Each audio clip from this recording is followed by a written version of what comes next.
Bonjour, j'ai voulu faire une dernière vidéo avant la fin de cette année. Je vous avais un petit peu laissé tomber pendant tout l'été à cause de cette fameuse canicule qu'il y a ici, qui a duré jusqu'au mois de novembre. Même encore aujourd'hui il fait 20 degrés, presque arrivé à Noël. Par contre, entre-temps, j'avais fait une vidéo enregistrée par une chaîne grecque en français, sous-titrée en grec et en anglais, et je suppose que vous ne l'avez pas vue, donc je vous mets le lien en dessous de celle-ci. Alors le titre de cette vidéo est « Philosophe n'est pas un métier ». Évidemment, en France, on nous fait croire que philosophe est un métier. Je ne sais pas depuis quand. Je me rappelle qu'en terminale, j'avais étudié la philosophie. Je ne sais pas si ça fait longtemps qu'on fait cela en France. En tout cas, ce que je peux vous dire, c'est que nous n'avons jamais étudié la philosophie, puisque la philosophie n'est pas une matière, mais une qualité. Donc, ici en Grèce, on le sait très bien, puisque quand je dis, vous savez, les Français croient que philosophe c'est un métier, ils sont étonnés, certains rient. Moi, je ne ris pas du tout, parce que tous ces imposteurs qui se font des millions, et pour ceux qui sont connus, je ne donne pas de nom parce que je les méprise, mais vous voyez bien de qui je veux parler. Tous ces gens qui se prennent pour des philosophes et qui parlent à la télé, qui règlent tous les problèmes, vous savez. Non, là il ne faut pas exagérer, remettons les pendules à l'heure. Donc, ce cours de philosophie en terminale est une imposture, une escroquerie, et je vais vous expliquer ce que c'est que, non pas la philosophie, mais le fait d'être philosophe. Du reste, à quoi ça sert la philosophie que soi-disant nous étudions, puisque ça sert juste à devenir professeur de philosophie. À quoi ça sert d'être professeur de philosophie? Est-ce que tout à coup nous sommes tous devenus sages parce que nous avons appris la philosophie? Mais ce n'est pas de la philosophie. C'est l'histoire de la philosophie, si on veut, mais même pas. C'est l'histoire de la pensée. Ça oui, on peut étudier l'histoire de la pensée. En général, à l'école. Comme on étudie les auteurs, la littérature, on peut étudier l'histoire de la pensée, mais qu'on arrête avec ce métier de philosophe, etc. Ça, c'est fini, ça.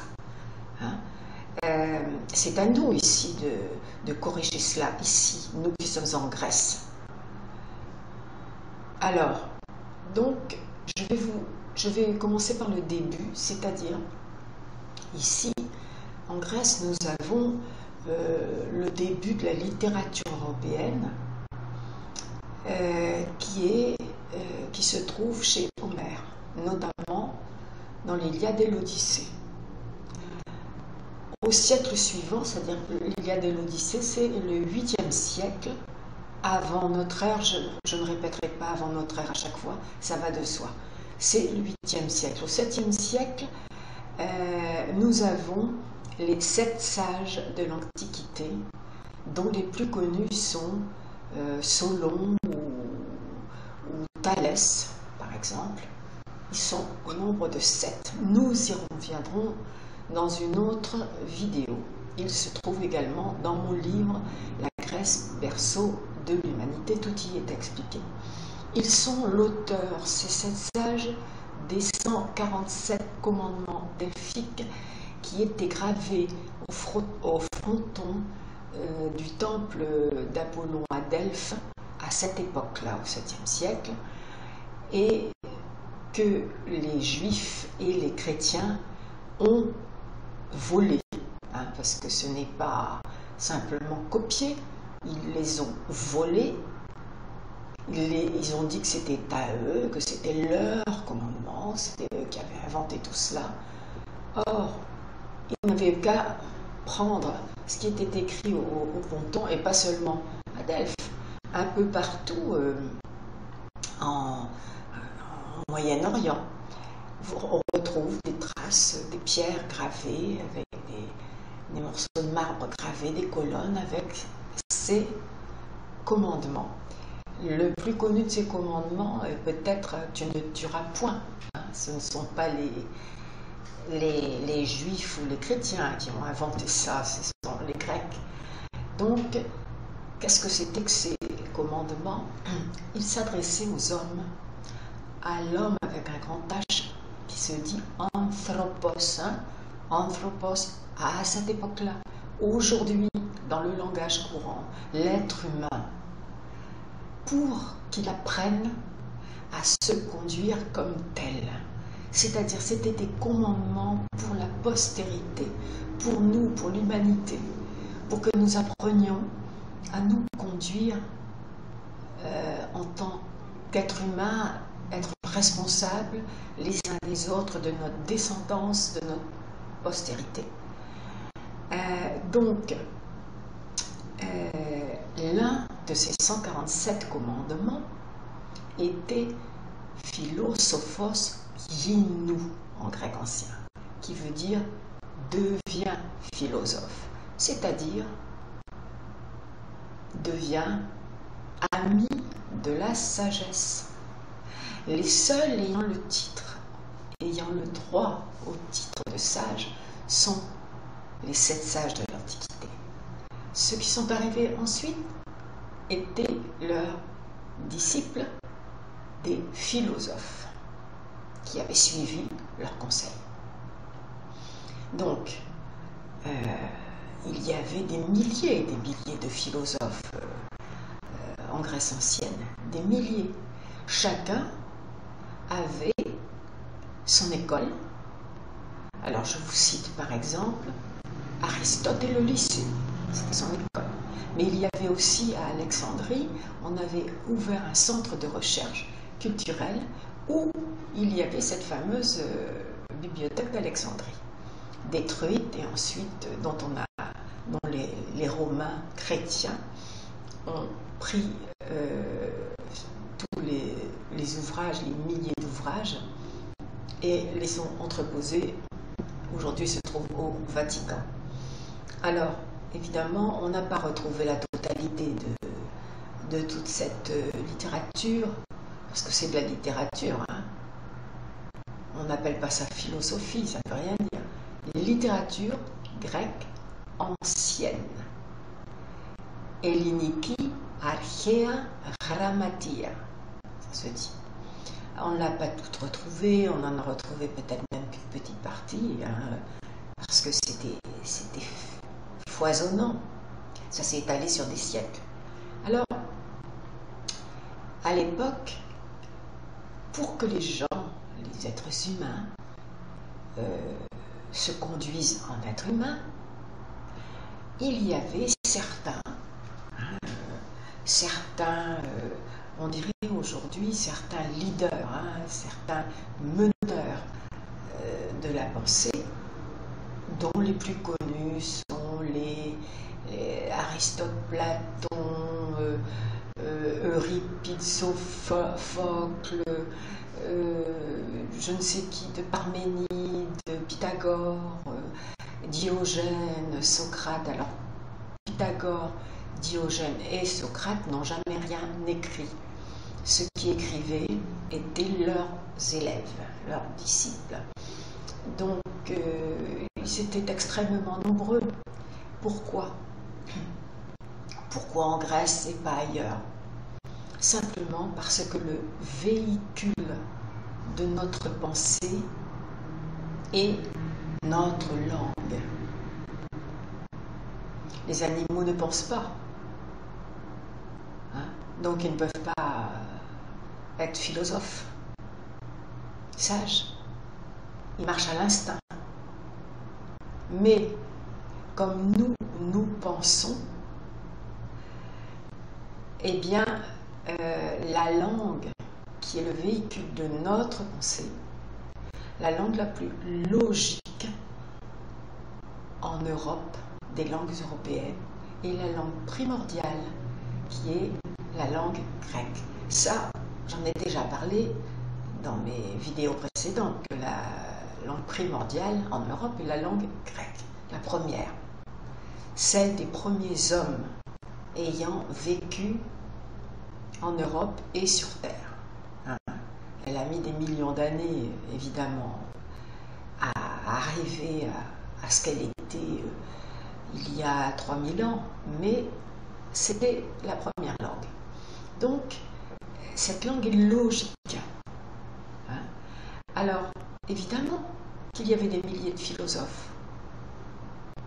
Le métier, j'ai dit, d'un ami de la sagesse, qui pensait, qui réfléchissait et qui enseignait ce qu'ils avaient trouvé. C'était ça. Donc, il y en avait des milliers parce qu'ils parlaient tous la même langue. Et ils la fabriquaient aussi. Une langue se fabrique à plusieurs. C'est pas quelqu'un tout seul qui fabrique une langue. Ils étaient de nombreux locuteurs. Et comme on sait qu'une langue vient de l'environnement, du climat, de toutes ces conditions-là réunies, ici, en Grèce, même à l'époque glaciaire, aux époques glaciaires, il y a eu les époques interglaciaires, etc.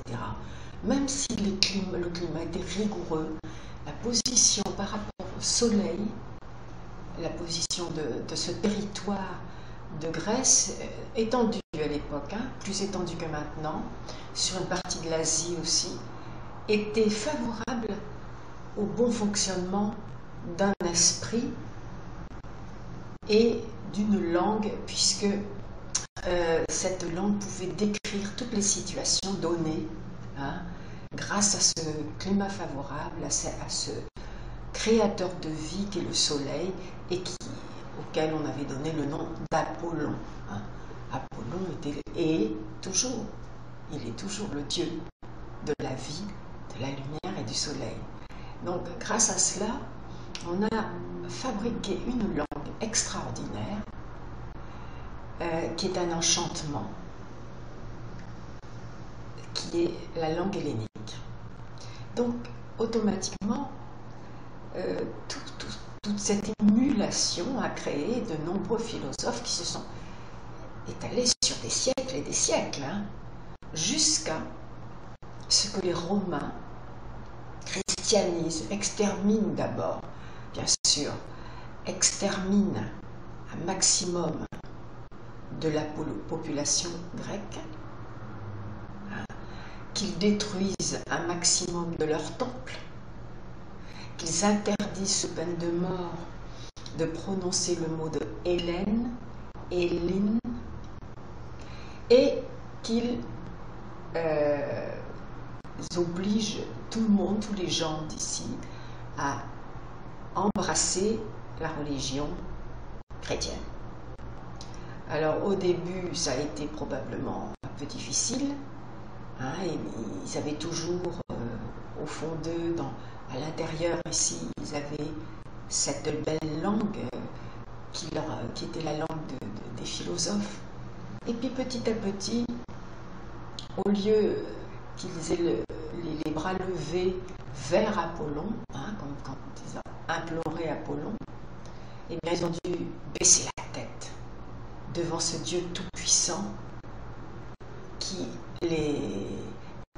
considérait qui était le créateur, évidemment, parce que jusque-là, on ne sait pas comment étaient apparus les hommes, mais il y a 2000 ans, il y a un Dieu qui est apparu et qui nous a créés. Avant, on n'existait pas.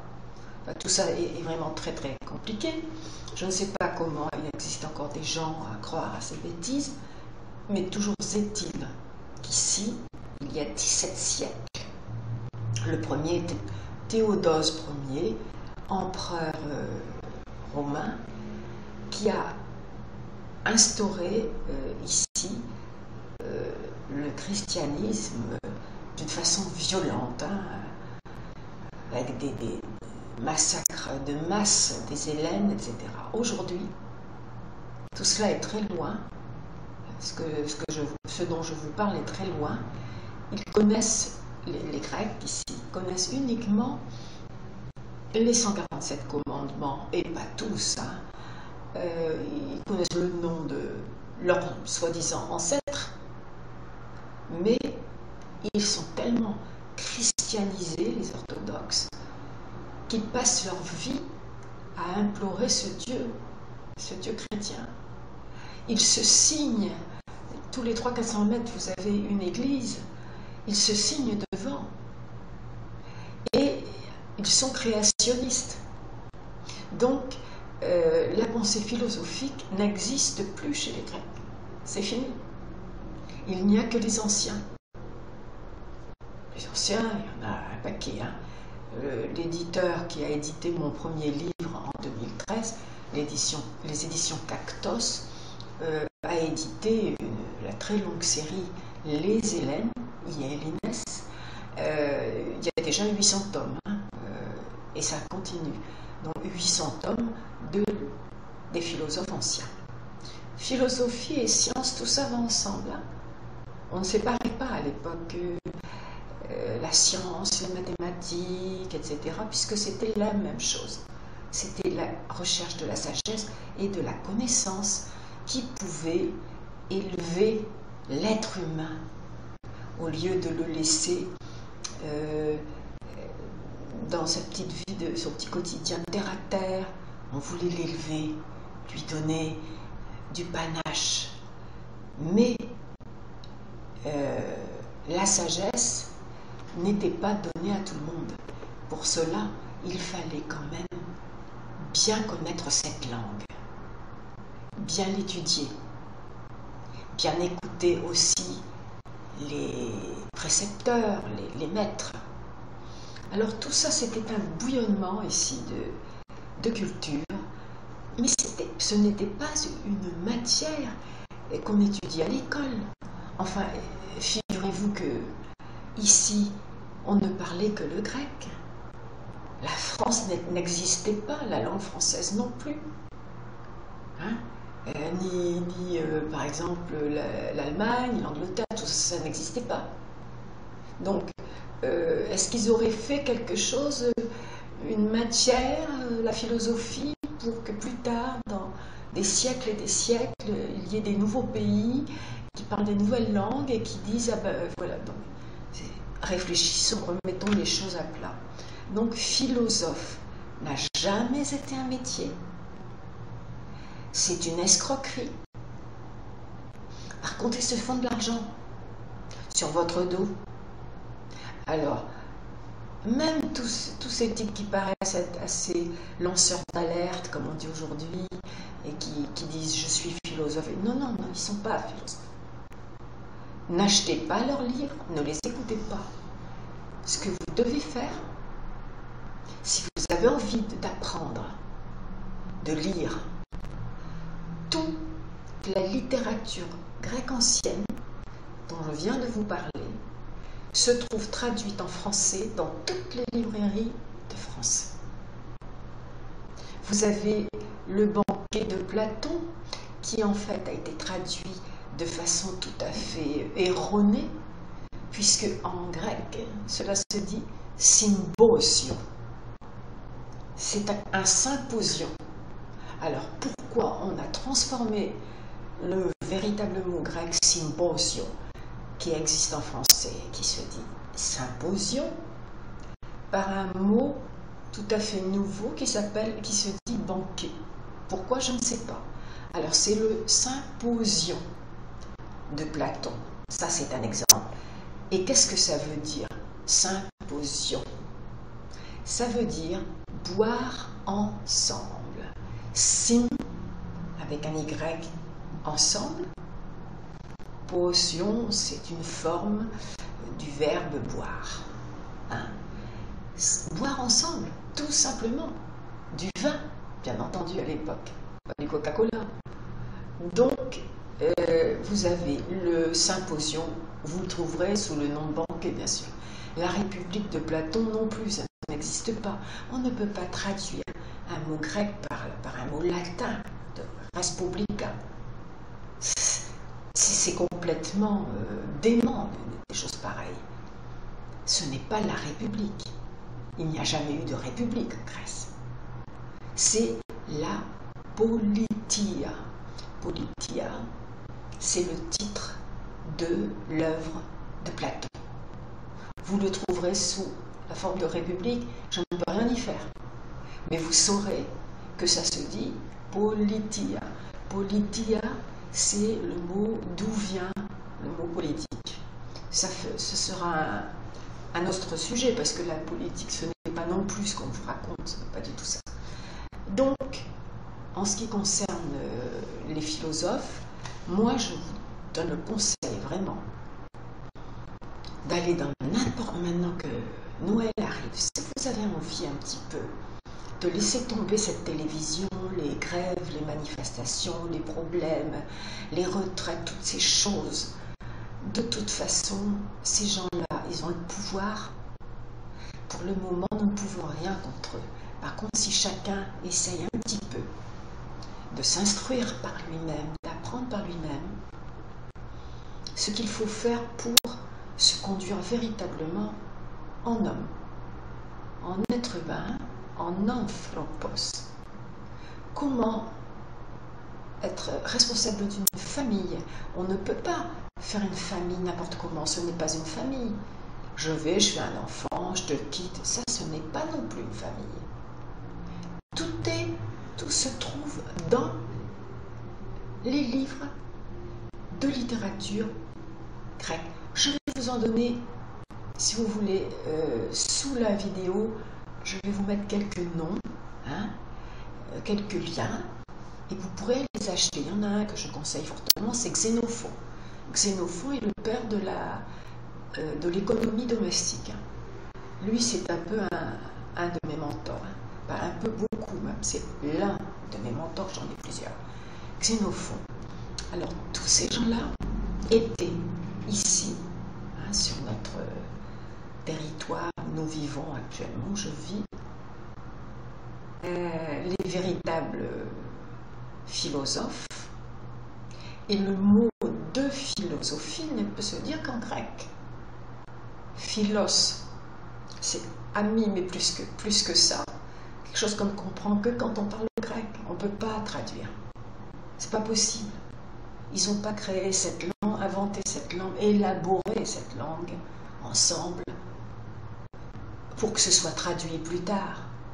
Soit on comprend, on est ici, on parle grec, soit on essaye de trouver soi-même, quand on est un étranger, une autre langue. Alors ça, bien sûr, un autre mot, pardon. Alors ça, bien sûr, on ne peut pas le deviner. Nous, on apprend à l'école, on prend tout ce qu'on nous dit à l'école pour argent comptant. Moi aussi, avant de parler le grec, je croyais comme tout le monde.